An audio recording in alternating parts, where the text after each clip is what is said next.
Hi, marketers. This is Dots, and welcome to the Marketing Leadership Podcast. With me here is Joel Kletke, founder at Case Study Body.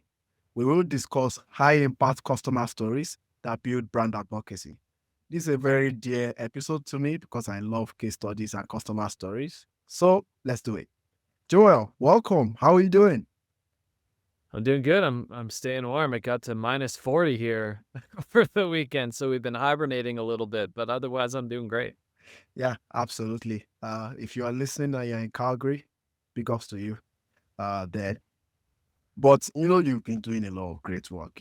Calgary, when I moved 4 years ago from Nigeria, they say it's the best of the rest. And then now we are starting to see some, people talk about tech and Calgary, and now it's like the fastest growing city, and there's no reliance on oil. And then there's Joel, and then maybe one day there's Dots, all Calgary exports. So, do you want to tell us about yourself, your background, and role? Sure, yeah. I'm got started kind of in the world of digital agency side doing SEO for about 5 years, and always Mhm. loved writing. Never saw a career path in it, but it was working in the agency side that really opened up my eyes to the need for content and websites and landing pages and that kind of thing. So it was sort of a natural transition from there. I went out on my own in 2013, originally doing more like blog posts and white papers and that kind of thing. Very Mhm. quickly transitioned to doing conversion copywriting and still enjoy doing that every so often. But it was during a bit of a side project doing conversion copywriting work. I was asked to do some case studies, and it was in doing those case studies that my eyes were kind of open to this whole potential business in customer success stories, really Mhm. specializing in helping companies capture and share those and make them worth watching or reading or consuming. So, about 8 years ago now, almost kind of launched that off the side of my desk, but full time into that just Wow. before the pandemic hit, and have been focused on that since. Yeah, yeah, that's really, really awesome. We're talking about this off the mic, but the first thing that attracted me is your posts on social media, and generative images. I'm like, oh my God, this is awesome. Um, Now I'm wondering, there are also people who use AI in customer stories. Some people will tell you it's like a one-click testimonial and you are good to go. What do you tell those people? Where is that balance? How much AI should we use in customer stories? I think it's really early days, right? One of the chief concerns for people in using AI should be sensitivity. If you're running a transcript, if you're running, a conversation through AI, I mean, you better be pretty confident in how that data is used and whether or not it's used to train a model. And because these are sensitive human conversations, and I think that's where my point starts. Is I don't think I would ever want to see, like, I've seen people play around with the notion of, oh, let's have an AI chatbot just ask the questions and capture the answers and then spit out a story. And I think doing that sure might feel efficient, but it robs you of a really important function in your business, which is talking to your customers and hearing them and seeing their body language and hearing their tone of voice and being able to navigate a human conversation. So, I hope we don't see more companies kind of getting rid of that human touch point of the interview. I think there's all kinds of opportunities for AI to potentially accelerate the storytelling once you've gone through that strategic kind of planning process and the interview, once you become clear on your own goals for the piece and where you plan to use it. But I'm a big fan of having a real person put together the source material, do that original story, think through that conversation, frame it up, in the way that you want it to be framed up in a way that is real and genuine and human. Because AI hallucinates. AI doesn't really get the nuance of these relationships. And so if you're relying solely on AI to kind of parse existing material and spit something out, you're going to get something that's relatively service level, something surface level, something that's relatively generic, something that is cheap to produce, but maybe not strategic or effective. So I think there's a place for it. There's lots of ways it can help it. There's lots of ways it can accelerate the process, but I think you still need a man in the middle or a woman in the middle, a person in the middle to really steer things and drive these assets. Yeah, I agree with you, especially on the nuance part. Before I joined this call, I was working on a testimonial, a case study, customer story. I don't know if AI was about to figure that out and bring it into a conversation. You know, I'm a talkative, of course. You might say something, I pick a line from it. from that story, from that customer story, and say, oh, how did that happen? We had Shama Haida, I call her the queen of PR, on this podcast, and she mentioned when you are doing testimonials or when you are doing customers, having these customer stories done, ask people what is the unexpected benefits from working with. Now, that could be configured into ChatGPT, but ChatGPT may not be able to predict what further questions might come from that might be useful to the objective of what that storytelling is about to do. So uh, we're still far from context. I completely agree, with you on that. Okay. Going into the topic proper, we're discussing before we joined about the economy. We are both in Calgary, how things are going and all that. Especially in the SaaS space or B2B space, people cutting costs. While people are cutting costs, they are still spending money on gift cards, for example. I think they work, but I haven't tested it yet personally, so I wouldn't preach about it too much as an ABM tool. People do Capterra, for example, millions spent on Capterra and G2. This is customer, advocacy campaign, as it were. And then sometimes they make, customer stories the afterthought. What do you tell those people? Again, I'm not for, oh, you need to cancel this to get to this. I think that's where most of our thought leaders do these days, just to get the likes on social media. But for me, it's diversify a little bit, Don't say it's this or nothing when it comes to advocacy. Get more of customer stories in there. If there's more resources in there, on like how we do our Content Allies and Listen Network, which I co-founded, make customer stories the culture. That is what we do. We make sure twice a month, we'll make 2 customer stories every month. Yeah, it's like case studies, it's cheap and all that, but we do something, right? So what do you tell those guys that are, from a budget or resource perspective, making customer stories an afterthought? Yeah, I think it's easy to do for a whole number of reasons. I think because customer stories are, frankly, they're hard to do well. You have to plan, you have to reach out, you have to manage the project, you have to see it through. But Mhm. at the same time, if you're just tossing gift cards at customers for reviews or otherwise, I mean, you're kind of it's a Band-Aid on a bullet when you're trying to solve a problem that really requires some broader thinking. And it's not that any of this is bad. I love G2 reviews. We've got our own G2 review program where we Mm, have used gift cards to incentivize people to take action, mostly as a mm, means of just compensating for the little bit of time that it takes. But I think when it comes to customer stories, yes, they're higher effort, but they should be much, much higher impact. I struggle to think of another asset that can be used in so many different ways, so many different sales and marketing conversations, so many different ways of leveraging the insights. I mean, when I was doing conversion copywriting primarily, mm, the interviews that we run for customer stories are the same kinds of interviews I would run when I was trying to refine positioning or improve conversions or drive more action. You mm, can mine those insights as a byproduct of the interviews that you're doing. People tend to think that case studies, they're just this end of journey asset. Or we give it to people who are already near the finish line and nudge them over. Well, nothing could be further from the truth there either. mm, They're also great for lead generation. They're also great for cold outreach. I mean, there was a study some years ago that showed that a positive response rates tripled when a brand was named in outreach, when you named customers, when you provided some social proof alongside the ask. So, baking these stories into that, I mean, that's certainly a huge opportunity there. You can run these stories in remarketing campaigns. So, clients of ours have seen yeah, phenomenal outcomes instead of driving people into a landing page, driving them to a relevant story based on their search behavior. So, if you're thinking in terms of bang for buck, you know what? A gift card might give you a singular result. They might take that, immediate action to give you your review. But if you're thinking long term, if you're thinking ROI bang for buck in the broader spectrum, lifetime value. that totally, yeah, lifetime value. That's where these assets they're second to none in my view. So one is not necessarily it's not all in one and one or the other, but I do think you need to think more broadly, more strategically, and get yourself some assets as opposed to just these short-term, attempts at a quick fix. Yeah, yeah, yeah, I agree with you. And just to add to your point there, we had David Bain. He owns a B2B podcast agency in the UK, but he has a LinkedIn course called about content marketing. And in that content marketing, it talked about the pump and funnel framework. So it took the typical funnel, which I hope every listener of this podcast knows, and then says there is a pump part to it, whereby you pump right back from advocacy into awareness.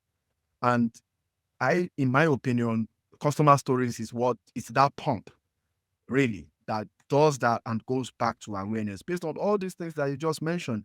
In creating better awareness, people believe what they see. So if they see a proof that something is working from someone else, they believe it. So that this is still ties to human nature, as it were. Good for referrals, good for all kinds of things. I am still shocked that when it comes to content, it's one of the things that people don't pay attention to. Yes, it could be hard or whatever it is, but I mean, we'll be going into tactics now, but there are different types of customer stories you could do, that are that, and then you can work your way up the cost ladder, as it were. But regardless of whatever it is, I think it's always useful in a way whereby it pumps back, from revenue expansion and goes back into awareness. It's really that lever that gets it done the right way. And we are speaking about this in 2024. I would say by the end of the decade, with AI and all that, I think customers will become even wiser than they've been so far. They'll become more critical, even in the way they view, sales cycles is going to become more difficult in the B2B space, So um, these things are going to be important at that time. Okay, I will stop ranting now. Next question. Um, so tactics, like I was saying, what are some of those? I guess again, this is not a silver bullet podcast, but my guess is that there will be some types of customer stories that are more popular than others. Maybe some outside the framework of what you do day to day. But what are some of those tactics, or based on your framework? What are some of those strategies or streams, as I will call them, that you think are very popular for B2B from a PR perspective? Yeah, I think there's a few different ways to think about this, both in terms of the nature of the storytelling and then the actual format of delivery. So, uh, case studies tend to get chucked into a pigeonhole of just, oh, problem, solution, results, how hard can it be? Same old story, same old format. I think the reality is you can use different types of stories to serve different types of needs. So, for example, Yeah. disambiguation stories, stories that focus on kind of communicating the value of your product or service to a new space, a space that maybe speaks a different language in terms of the lingo or jargon of the space, or Mhm. has different pain points, or might desire a different outcome. So, a good example of this is there's a company that made industrial grade air filtration systems. So, cleaning dust particles out of like manufacturing facilities, things like that. Well, pandemic hits, they realize they've got a fantastic solution for gyms where people Mm, are, hesitant to come back. They want to know that the air is clean. They want to know they're not at risk of, getting COVID. This new market opens up. They start telling stories about their customers in that space to help other gym owners kind of see, oh, they're more than an industrial, warehouse solution. So disambiguation nice. stories can be very powerful.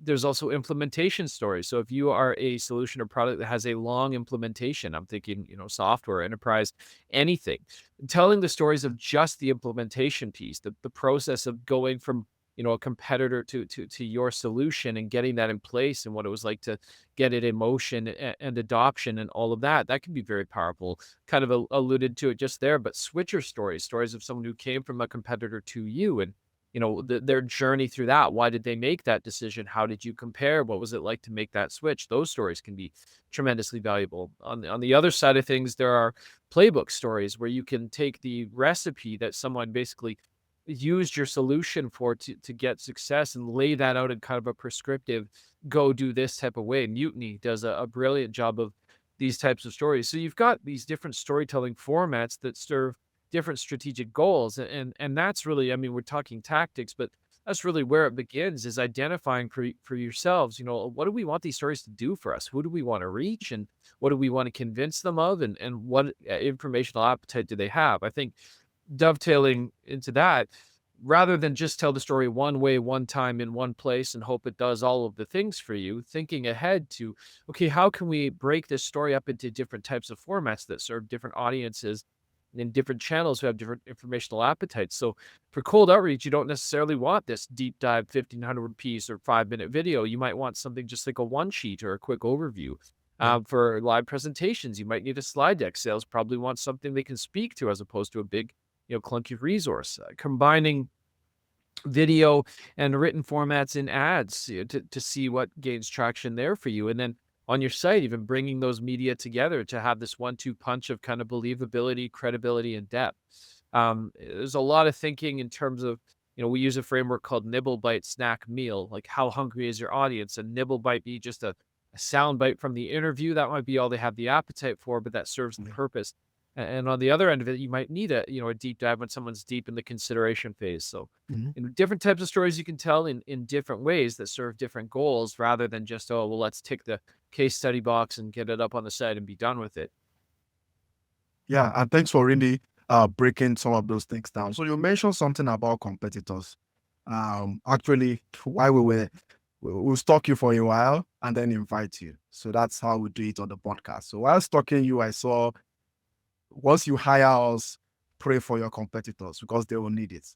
And while I completely agree with that, because it's a competitive advantage, at least as of today. Again, not more people are thinking about this. There's also the flip side. Have you seen people who say, I wish I can, express myself in this customer story as much as I could, but I can't because I don't want to reveal my secret to the world. Like I said, I was working on a case study before this call, and I was just speaking to the guy that was handling it, my team. And I'm like, no, we shouldn't show that. You know, they're gonna steal their tactics, and then they get us fired. So yeah, it's just there's always that fear, and how it is in this world. People, decapitate themselves for a headache instead of taking Tylenol or Advil. So how do you avoid those kinds of issues? How do you instill confidence in customers who are trying to do this to say, we can hit a very good balance and still show people how we helped you? And, maybe there's a 10% of, spy people out there trying to do some espionage, and we can let that go. How do you do that? Is that something that you've come across in executing all the framework that you just answered earlier? Yeah, I think, from both sides, there's always going to be the fear of, what are we exposing here, right? For our clients, someone to say, well, what if our competitors, read or watch our case studies? And my answer is, like, what if your ideal clients don't? Like, what's worse, not Yeah. publishing stories because you're worried someone might see them, or publishing stories and okay, a competitor might have a look at them, but so will leads and prospects, and you're differentiating yourself. I think the key thing is you have direct control over how much and what you reveal, and there's really no need to give away the farm in a story. Why do people Mhm. read stories? They're looking for someone else's account and experience of working with you. They're also, if you're in a services business, for example, they're trying to see how you think, how you communicate, how you solve a problem. And I think Mm. if your entire competitive advantage can be given away in the span of a 1,500 word case study, you probably need to work on your business It's not model, a because marketing thing, yeah. you're really, like, if somebody can replicate the entire experience of working with you after reading one case study, I think you have bigger problems. So there's that side of it, and my encouragement is always, hey, you have control, and also, like, your leads are looking for examples of how you think, how you solve problems. Every situation might be a little bit different. That next project, you might take the same principles or values you have and apply them in a different way. The other side of it is these are your happiest customers. So Mhm. are you worried that competitors are going to go after your happiest customers? In theory, the ones that are hardest to get to To leave get you? to churn, Uh, yeah. you know, yeah, so that's kind of my mentality there. And on the other side, customers of our clients may be reticent to share certain things. They may not want to reveal too much about their own state. We see this all the time with metrics. They may not want to share a Yeah, specific metric, data. or they don't want to share, particular detail because they don't want to look bad. I think there too the answer is reminding them you have control. You have the ability to determine what goes in, what does not go in, how we phrase it. Um, and reminding them that the goal of the story is to make them look good. A surefire way to handicap yourself and make sure that your stories never see the light of day is to make your customers look like idiots. They're not. They're smart people with agency who made a decision to buy from you and got a result others would want. So reminding them that they have control, looking for where that comfort level is. Is there a way we can adjust the metrics or adjust the details that maintains the integrity of the story without, giving away too much on their part? And then reminding them that, hey, there's actually a positive PR spin in this for you. This could be a way of attracting, like-minded people to join your company as staff or as teams. This may be a way of differentiating you within your company, your own personal brand, your own trajectory. So, reminding them of control and the benefits that can come from sharing are some ways to navigate that for sure. Yeah, that makes sense. Thanks so much, for sharing that. Guys, this is how we do it. We look at unique takes on marketing, things that people don't see, but are truly gems. Again, from my personal experience, more than a gem, but for you, it might be like, oh, okay, maybe we should check it out. But either way, please subscribe, please share, please like, please review. If you need to prioritize out of any of those four tasks, maybe you're supposed to pick one, just share. I'll probably pick share than anything else because that's what we do on the Marketing Leadership Podcast. We share true value from great guests at the top of their game globally.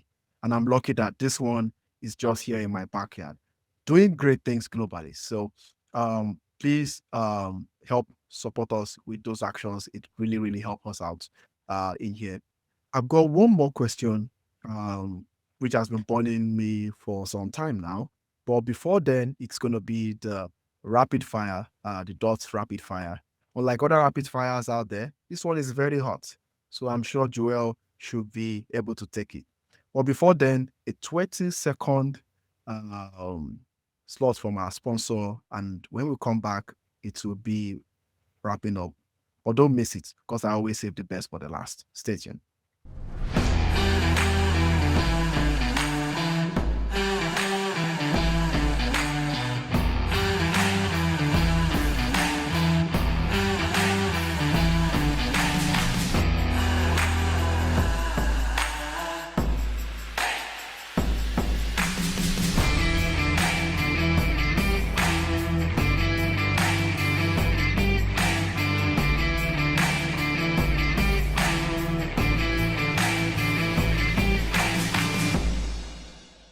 Welcome back, guys. So like I said, it's the dots rapid fire.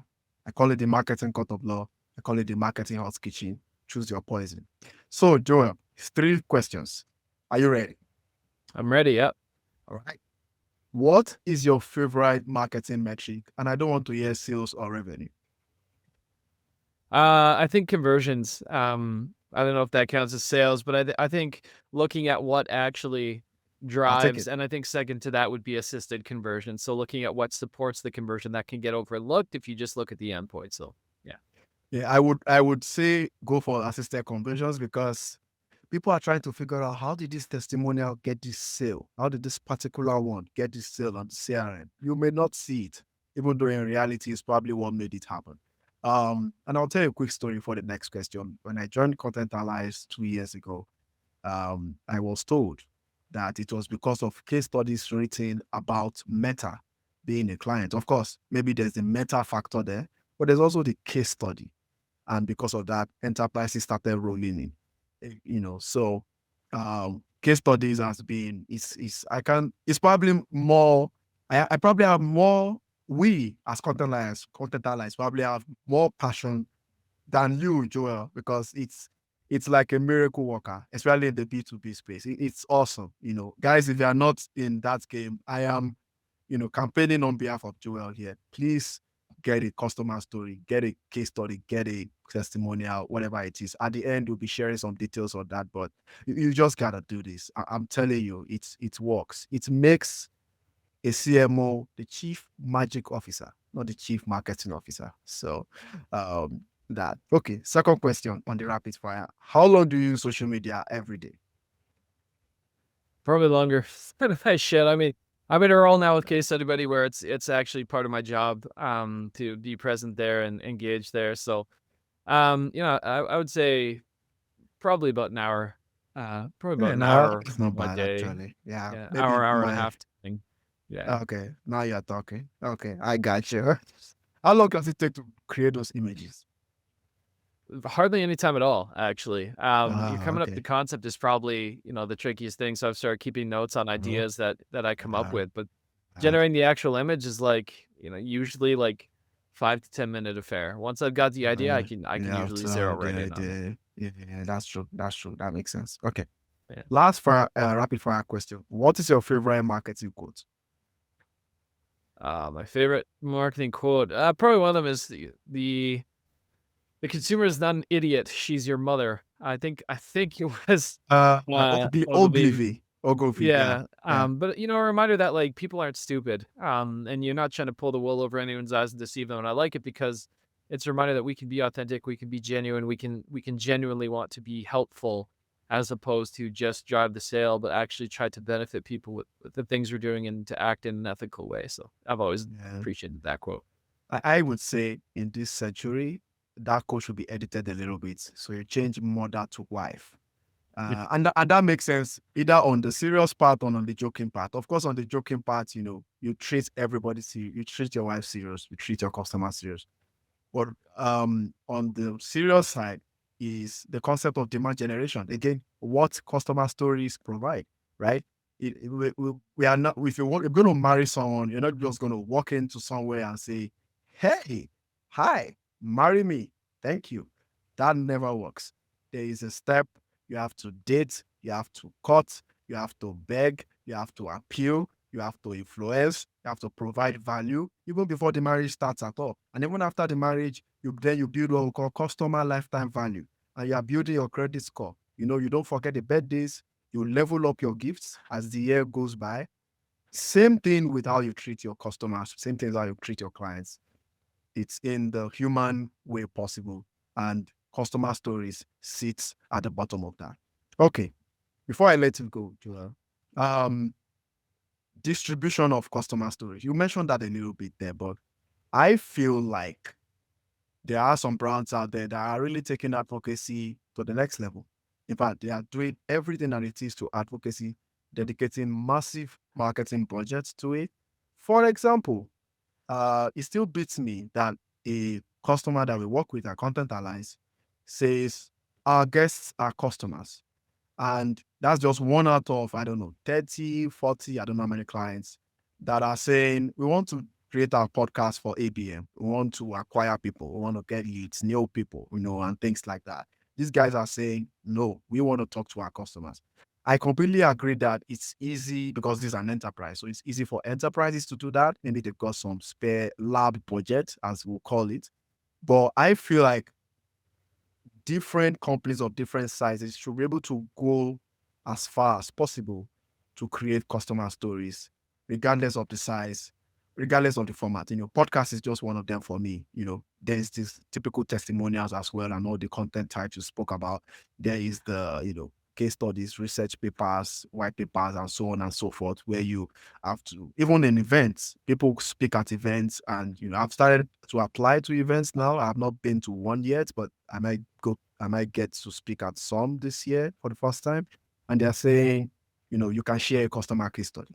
You can share a customer story. So there are different ways through which you can really, really go to doing this. But again, back to the question, how far should we go to distributing customer stories?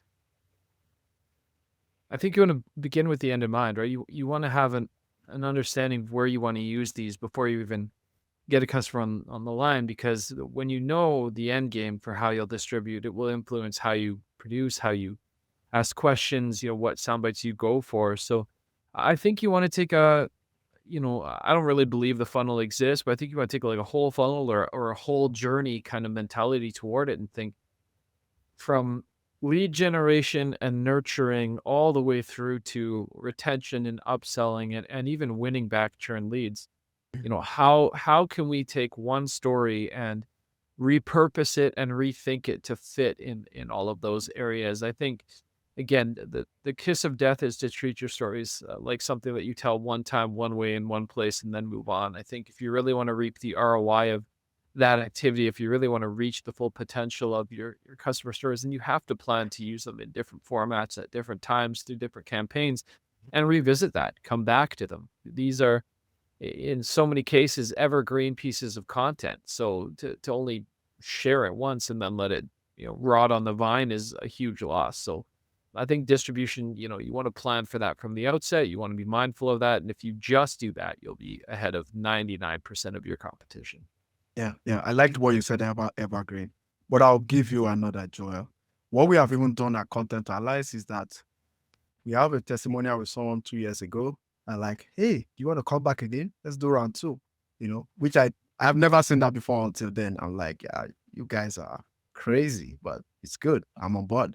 So, this is where we would stop on the episode. I know I could go on and on about this because obviously there is passion for it. And if you think I'm joking, just check listennetwork.co or check contentallies.com and you will see lots of case studies there. And hopefully the work shows in the passion. But it's about you, Joel. Where can people find you and learn more about this entire topic and hopefully change their mind and, enjoy those AI images?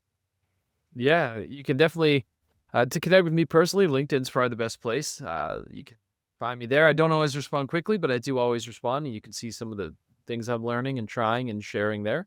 And then for a case study buddy, we have a newsletter that if you are building your own stories or you're trying to level up your program or how you come at this, you should definitely check that out. So it's casestudybuddy.com/newsletter-sign-up. It's the worst URL in the world, but you can check it out there.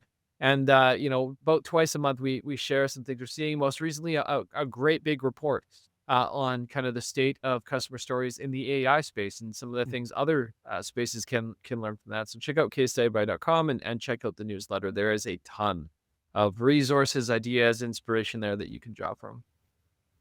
Yeah. Guys, there you have it.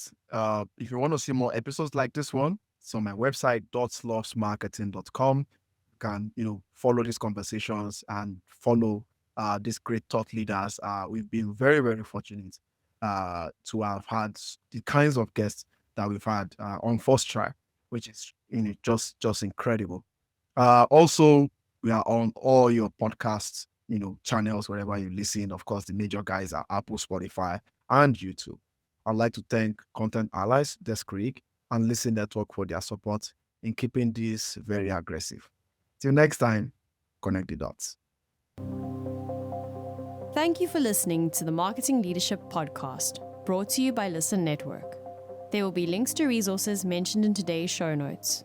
If you enjoyed this episode, please leave a 5-star review and be sure to subscribe so you never miss an episode.